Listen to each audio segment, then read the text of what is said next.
Well, my commentary segment today, I think, is a nice follow-up to the segment that you just did, because it touches on the town that made headlines this week, Kenosha, Wisconsin.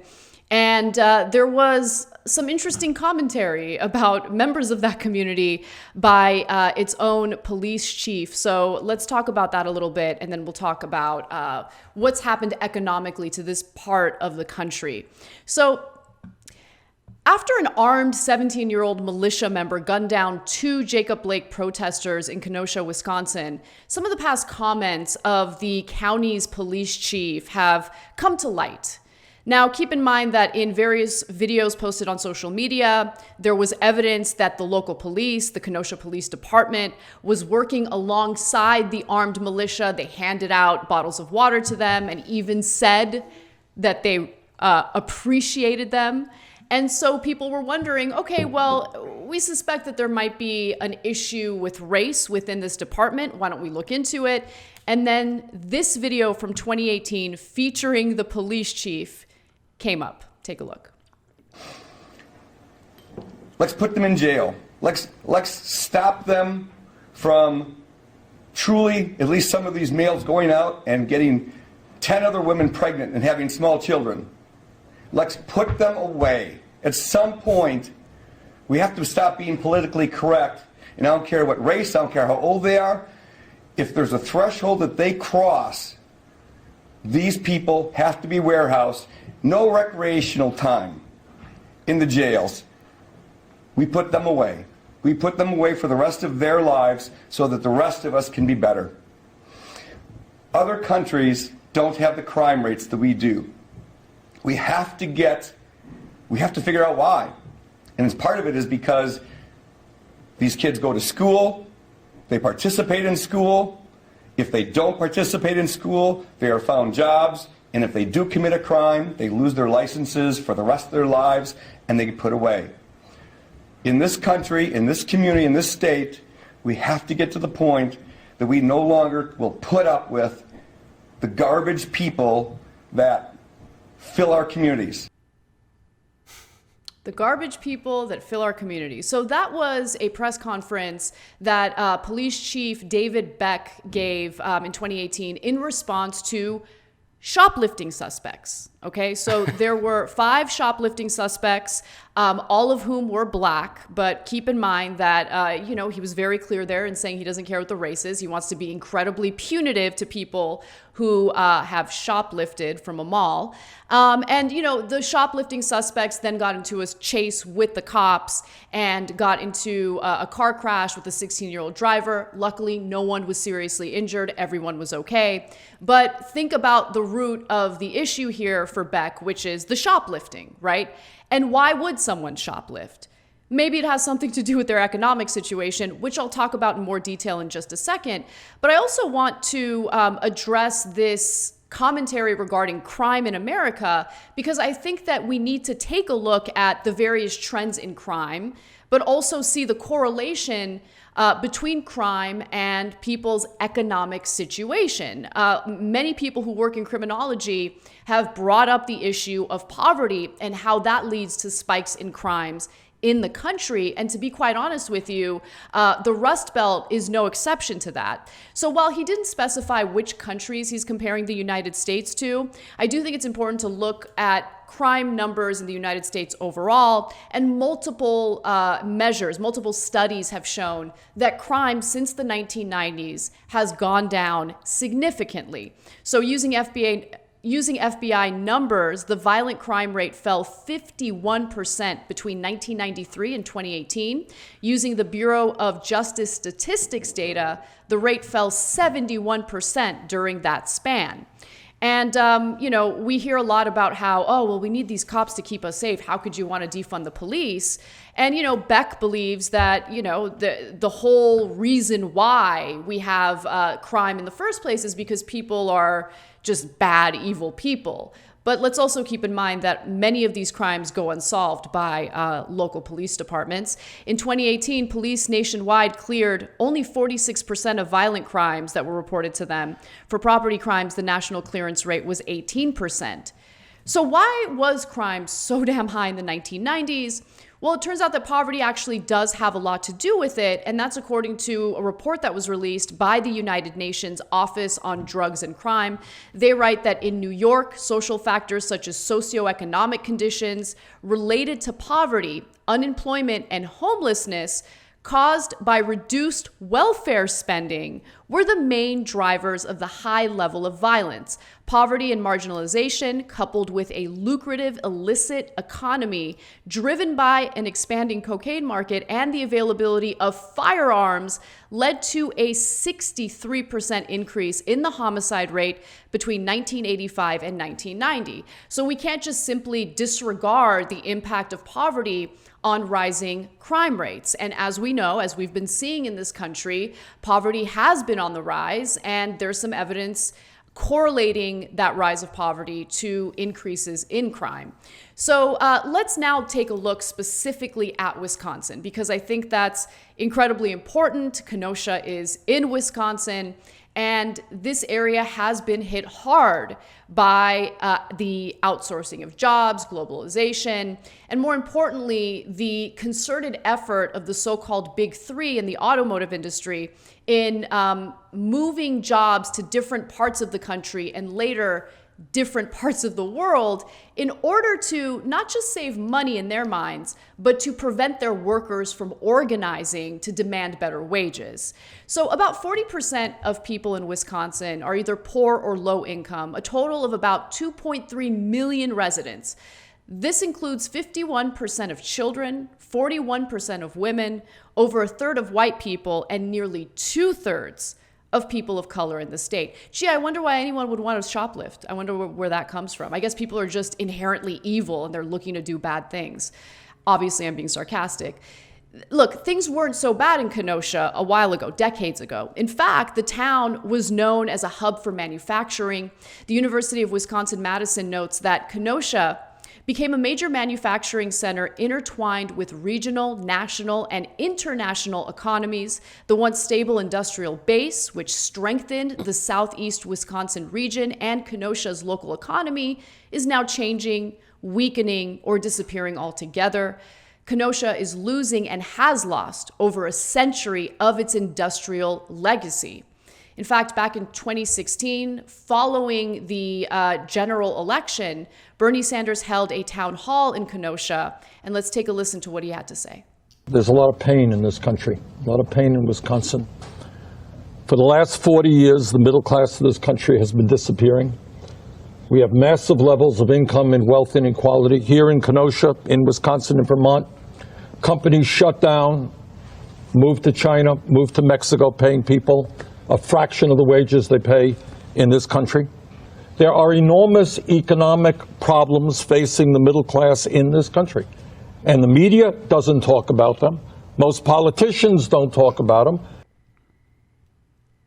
That's right. Most politicians don't talk about it, and neither do police chiefs in local police departments who don't want to acknowledge the economic pain that people are feeling right now and how that could possibly lead them to committing crimes of desperation.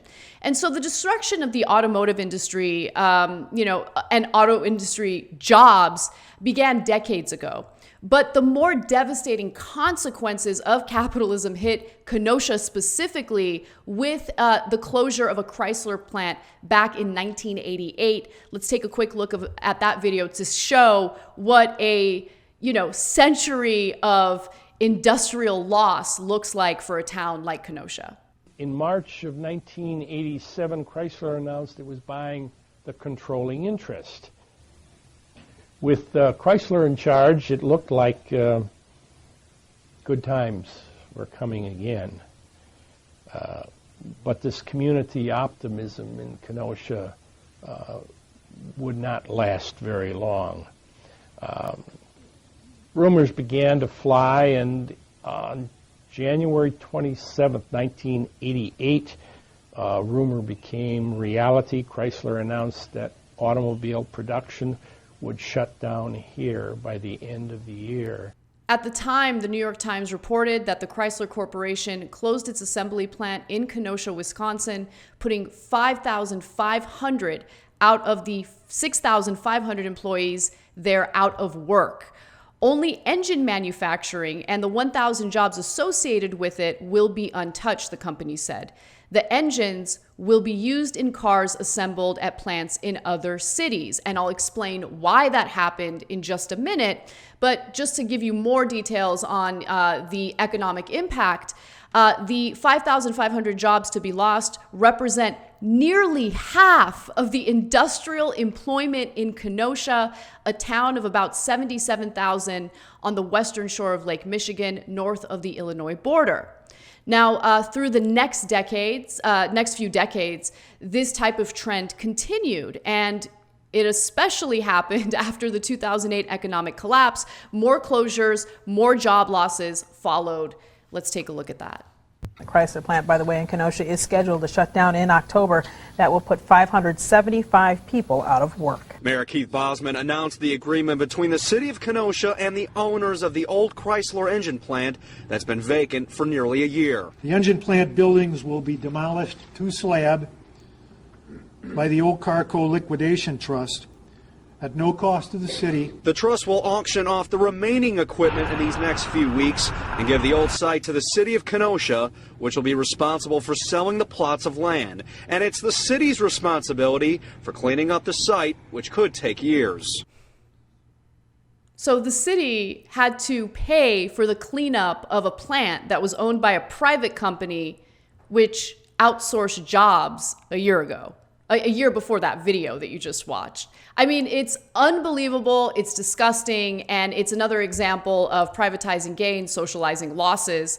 And so what happened? Why did car companies, American car companies, decide to move portions of its manufacturing to different cities in the country?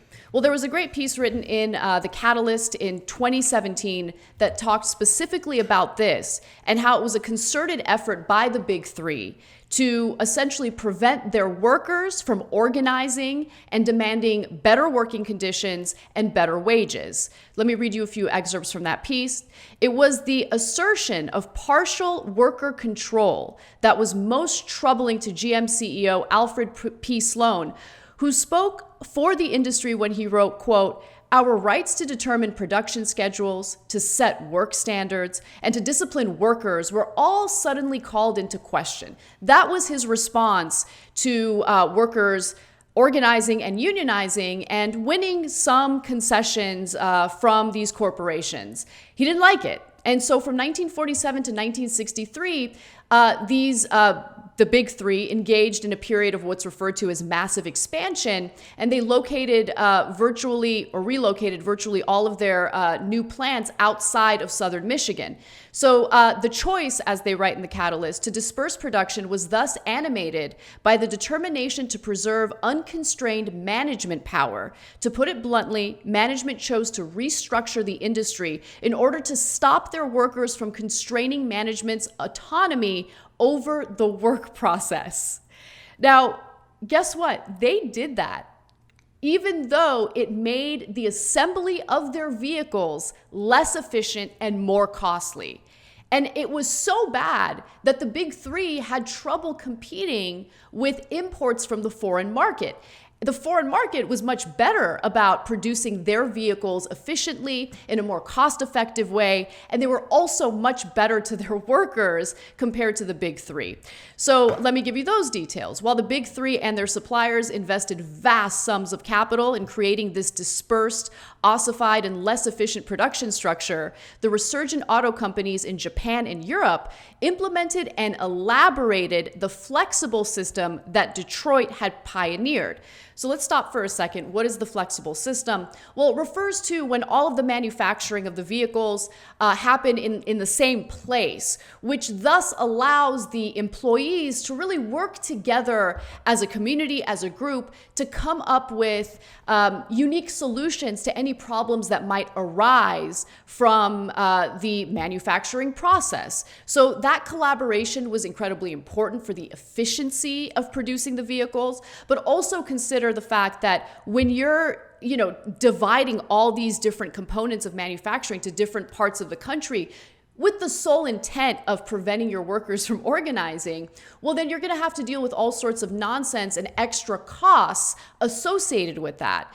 The Big Three also decided to pursue this model where they just mass produced and kept this giant inventory of vehicles, as opposed to, building vehicles as demand would call for. And so they had to pay for all sorts of storing costs, which, of course, sounds really dumb when you can just pay your workers the money that they deserve, a fair wage, the wage that they wanted to organize and demand for. And unlike the Big Three, Europe and Japan accepted the constraints of the system, rewarding their workers with very high wages, lifetime employment, and a degree of influence over production methodology. Of course, for 15 or 20 years after dismantling the dismantling of the flexible production. But before the arrival of foreign imports, the Big Three saw record profits. But then guess what happened? All of a sudden, foreign imports come into the country and the Big Three are in a lot of trouble. When the imports began arriving in the late 1960s, however, the U.S. auto industry spent far more money to produce a demonstrably inferior product. This advantage continued to amplify because the Japanese and Europeans could and did regularly introduce new features and more efficient production methods, an innovative dynamic that the rigid US system could not match. And so I want to go back to Sheriff David Beck, who argued that we have a problem with crime in this country compared to other countries. Well, if you want to get super specific, the United States certainly has a far higher homicide rate than Japan does. And so I think, I can't say that it's 100% because of how workers are treated, but I would be very curious to study how the wages of workers in Japan correlates, and also the lack of guns relative to what we see in the United States, plays a role in this disparity with the homicide rate.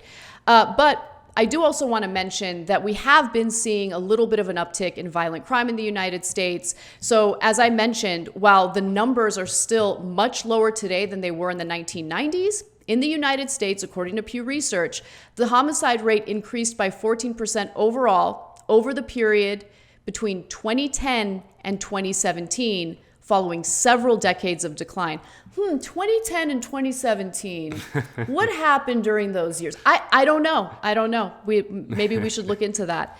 At the subnational level, homicide rates increased across much of the central United States, while the few states where they decreased are mainly in the northeast of the country. So Nando, let's discuss. Yeah. I don't know what happened between 2010 and 2017. I vaguely remember some big financial crisis or something like that, but I'm sure it's unrelated. And the point you make about the Big Three kind of dispersing their workers across the country is a very interesting one. I mean, this is something that in our time, sort of like in the 21st century, has been a huge challenge for worker power, because when thousands of workers were sitting together in a factory in St. Petersburg in 1910, it was much easier for them to kind of organize, because they're just kind of literally all shoulder to shoulder with each other, and most of them lived in the same, in a neighborhood nearby, and in these like giant kind of housing communities. And now all of our work is dispersed. I mean, the vast majority of jobs in the United States are like these like service retail jobs, in which you kind of only work with like a handful of people at any given time. So it's made it much harder. We're just more separated and atomized, and so it's a big challenge to do that. And it's something that obviously the bosses understood very well in the middle of the 20th century. So it was interesting to hear you talk about that. Yeah, and also I just want to make a point about how, while, on the surface, the sole goal of capitalism is to amass wealth and profits, the truth is, when it comes to the issue of power and crushing workers, a lot of these corporate CEOs are willing to do things that are incredibly counterproductive and destructive to their companies in order to maintain their own power and their own profits. And that's certainly what we saw with the Big Three. The catalyst piece is so important in debunking this long-held myth that the reason why these car companies, these American car companies, failed in 2008 was because workers' wages were too high. That's actually not the case. The way that they were producing their vehicles was incredibly inefficient and also yielded poorer results in terms of quality and innovation. And so this is the kind of messaging that is certainly missing in any type of mainstream media analysis of what happened in 2008. I mean, hell, they totally missed the crash, the crash before it happened, right? And they just totally ignored all the warning signs ahead of time. But these are, you know, we need to arm ourselves with the facts and what we know actually happened in the lead up to 2008, and also discuss just how destructive this system really is, because it's not about creating successful companies or innovative products or better jobs. It's really about a system that helps just a tiny group of people accumulate more and more power and wealth. And that's certainly what we saw in the lead up to 2008. And I think and it's what also we're experiencing now. Yeah. And I think what's also important to understand, and something that you talked about so well, is that deindustrialization was a choice. It's been sold to us in the last 20, 30 years as sort of the laws of nature, you know, like it's just like a thing that, what are you going to do? You know, like, you can't do anything about it. It's just, you know, the workers are cheaper in China and whatever, and it's inevitable. What are you going to do about it? You can't stop it. And that's just not true. Like, it was an absolute choice. Like, there are policies, industrial policy, that could have been adopted that would have prevented it. And, you know, that's just the reality of it. We can't accept it as this sort of metaphysical thing that just happened. You know, the people in power exercise their power, and that was the result. It wasn't just like physics, if that makes sense, which is how it's sold to us. So, I totally agree with you.